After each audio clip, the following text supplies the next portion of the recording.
creador del cielo y la tierra y del universo, Él es el que es nuestro Padre que está en los cielos, ¿no es cierto? Ahora, versículo 3, Pablo comienza allí del capítulo 1, nos está diciendo, debemos siempre dar gracias a Dios por ustedes. ¿Por qué? Dice, por cuanto la fe de ustedes va creciendo y el amor de todos y cada uno de ustedes abunda para con los demás. Yo digo, qué linda historia la que estamos viendo aquí con respecto a estar siendo dignos del reino de Dios, porque fíjense en que está diciendo debemos, la palabra debemos. Ahora, ¿a qué se refiere? Y fíjense, yo creo que tenemos que nosotros entender una cosita con respecto a lo que había en el corazón de Pablo, yo creo que es lo que debe de haber en cada uno de nosotros. Porque estamos hablando, la palabra debemos se está refiriendo a una obligación, a una deuda que tiene Pablo para con la iglesia. Y ustedes dirán, ¿qué deuda, qué responsabilidad tiene Pablo con esta iglesia? Pero Pablo es el que está hablando de esta manera para decir, debemos dar gracias a Dios por ustedes. Pablo le había compartido a la iglesia en Roma, les dijo lo siguiente, no deban a nadie nada, sino el amarse el uno al otro. La única deuda que nosotros debemos de tener, ¿sabes qué? Es de amar a aquellas personas que integran la iglesia del Señor. Y ponte a pensar, yo digo, qué maravilloso que es ver la misericordia de Dios que nos ha juntado a todos nosotros, este grupo que pertenece aquí en este lugar, que somos familia del Señor. Y te voy a decir por qué. Hay algo que yo considero, para mí que es una cosa que trae alegría a mi corazón, es lo siguiente. Todos nosotros, con distintos caracteres, con distintas personalidades, con distintos antecedentes en nuestro pasado, y fíjense, Dios nos une aquí como iglesia, ¿para qué? Para que podamos nosotros comenzar el ministerio de cada uno de nosotros los creyentes es lo siguiente. A medida que vamos teniendo compañerismo el uno con el otro, a medida que nos vamos conociendo el uno al otro, mis hermanos, Dios nos pone con un propósito como iglesia, en el sentido de que estamos unidos por un Padre, nos quiere aquí en este lugar para que entendamos que la función, lo que es el ministerio, el servicio de entre los creyentes es lo siguiente. ¿Cuáles son tus antecedentes? ¿Cuál es tu pasado? ¿Qué es lo que te ha afectado en el pasado? ¿Cuáles son los daños, los golpes que has recibido? Y venimos entonces a integrar esta iglesia. Todos, absolutamente todos nosotros, hemos pasado por alguna dificultad o estamos pasando por alguna dificultad. Y Dios nos pone aquí en el sentido de ¿qué?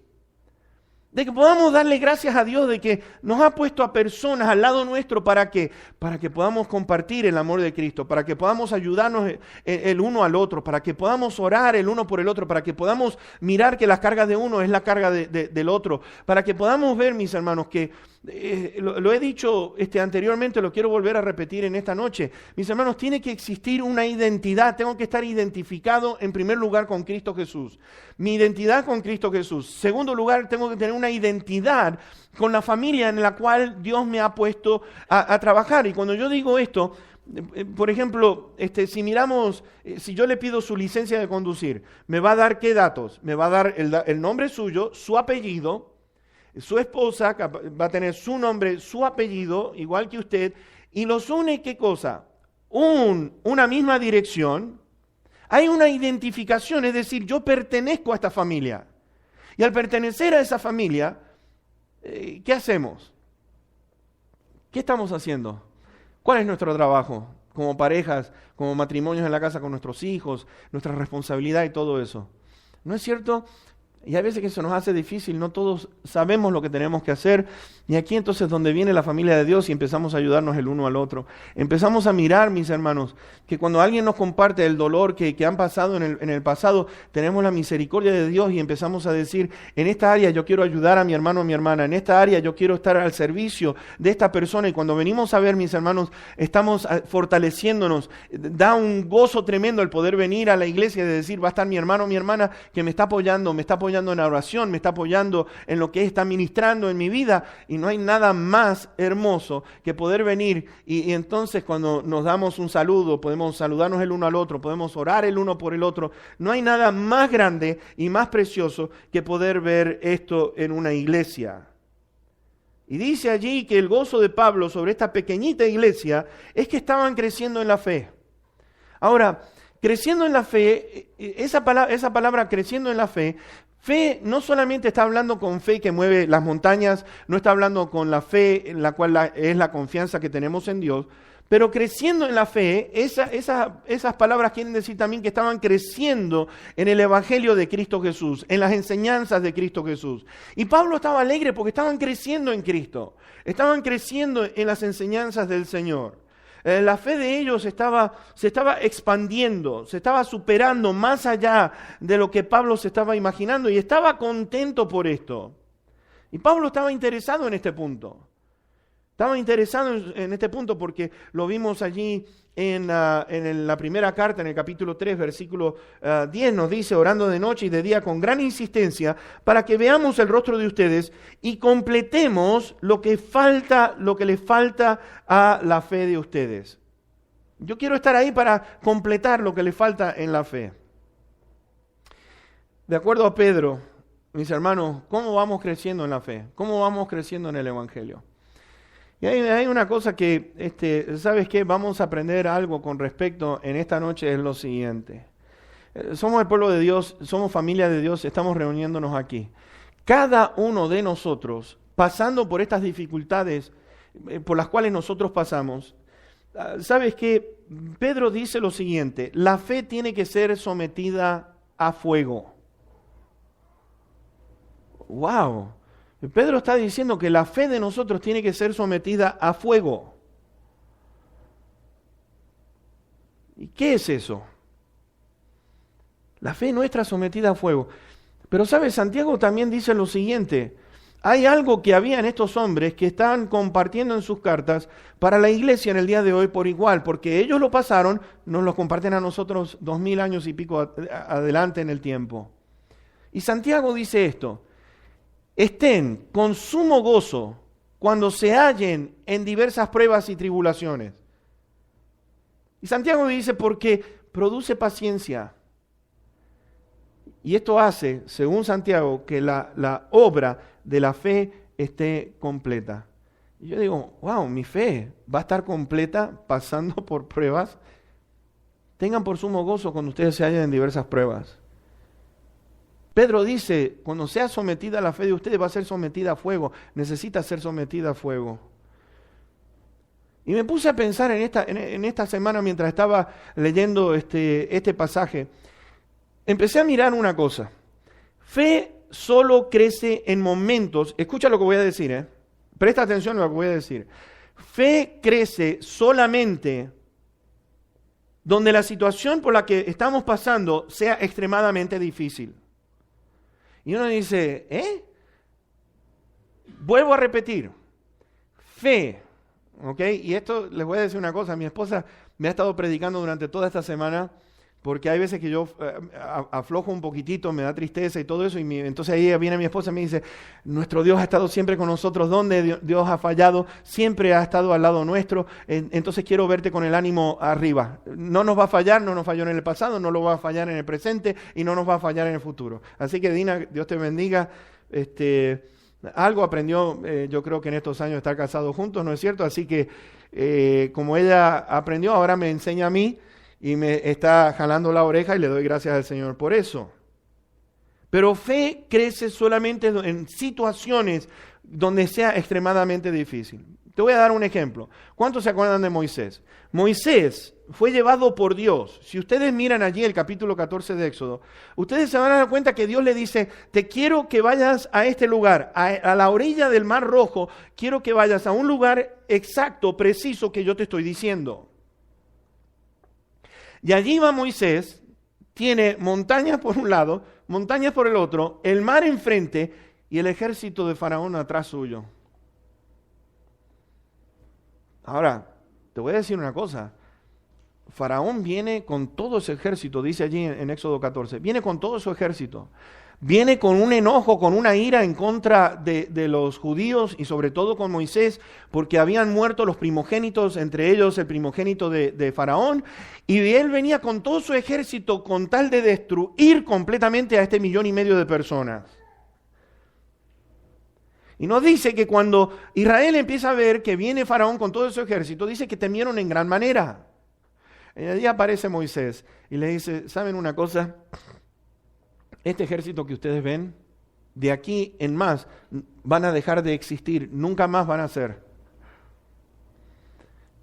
Pero ahí se incluye algo donde se nota que Moisés le estaba diciendo, ok, Señor, ¿y ahora qué? Ya le dije lo que tenía que decirle. Y entonces Dios le dice a Moisés, Moisés, ¿por qué clamas a mí? ¿Por qué clamas a mí? Di a los hijos de Israel que marchen. Di a los hijos de Israel que marchen. Yo estoy con ustedes. Yo voy a pelear por ustedes. Dice allí en Éxodo 14, yo voy a pelear con ustedes. Y Dios le reta a Moisés diciéndole, ¿por qué clamas a mí? Ya sabes lo que tienes que hacer. ¿Te imaginas tú? El ejército de Faraón, y allí tienes el mar, y le está diciendo ahora, marcha. Oh, mis hermanos. Le dice a Moisés, extiende tu mano sobre el mar, porque vas a ver una cosa tremenda. Y allí se abre el mar rojo. Y dice que entraron por tierra seca y pasaron a la otra orilla de donde estaba. Dios le estaba diciendo, ¿sabes qué, Moisés? Yo te voy a enseñar una cosa. Tu fe va a ser distinta. Tu fe va a ser distinta porque vas a ver al Dios de lo imposible hacer cosas que son posibles, porque todo es posible para nuestro Dios. Y fue en esa situación donde uno dice, no hay manera que yo salga, tengo 1,5 millones de personas, va a ser una masacre tremenda, vamos a quedar aquí todos destruidos. Y Dios le está diciendo, extiende tu mano sobre el mar, porque el mar se va a abrir. ¡Wow! Mis hermanos, qué maravilloso.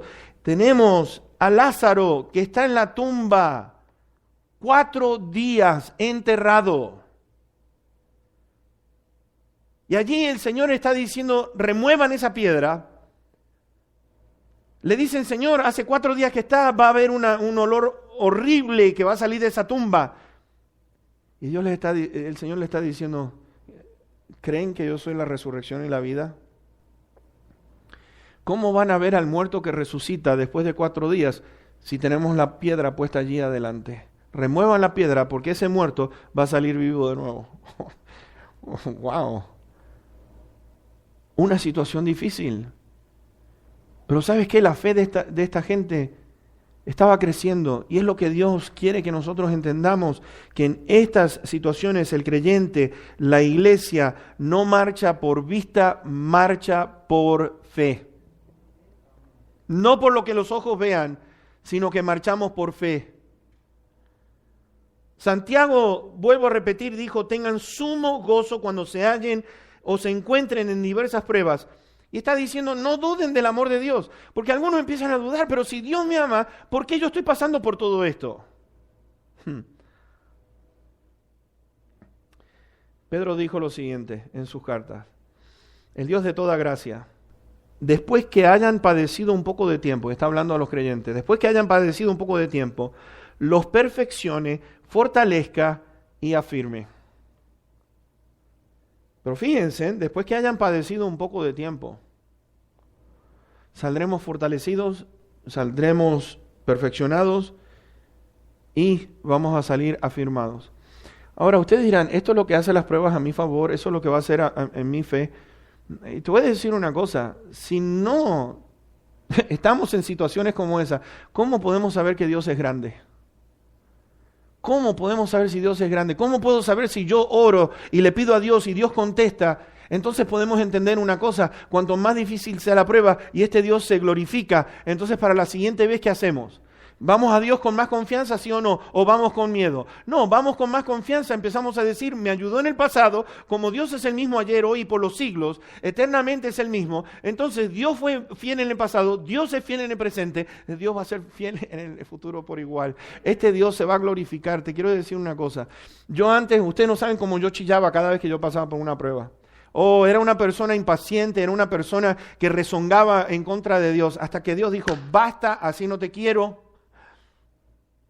Y yo, como la mayoría de nosotros, Señor, ¿cómo lo vas a hacer? Señor, ¿cómo va a suceder esto? Te quiero dar una mano, Señor. Mira, si yo lo haría de esta manera. Y Dios está diciendo, calla.